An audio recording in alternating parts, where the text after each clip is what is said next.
বৃহস্পতিবার রাত 10টায় একটি আমল করুন, আপনার মনের সব আশা পূরণ হয়ে যাবে ইনশাআল্লাহ। বৃহস্পতিবার রাত 10টায় যদি আপনি আমলটি করতে পারেন, আপনার রিজিক খুলে যাবে, আপনার অভাব অনটন দূর হয়ে যাবে যদি আপনি আমলটি করতে পারেন। রাত 10টা যখন বেজে যাবে, অনেক জায়গায় আমরা অনেক সময় ঘুমাই, কিন্তু বৃহস্পতিবার এই রাত্রি জীবনের মধ্যে অত্যন্ত গুরুত্বপূর্ণ একটি রাত। বৃহস্পতিবার রাত 10টা যখন হয়ে যাবে, আপনি যদি শুয়ে থাকেন, আপনি চলে যাবেন ওযুখানে, ওযু বানায় নেবেন। ওযু বানায় নি আপনি আপনার রুমে চলে আসবেন বা আপনার কক্ষে চলে আসবেন।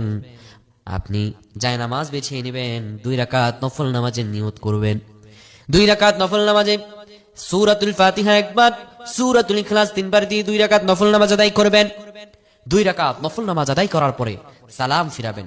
সালাম ফিরে 100 বার পড়বেন, আস্তাগফিরুল্লাহাল্লাযী লা ইলাহা ইল্লা হুয়াল হাইয়ুল কাইয়্যুম ওয়া আতুবু ইলাইহি লা হাওলা ওয়ালা কুওয়াতা ইল্লা বিল্লাহ।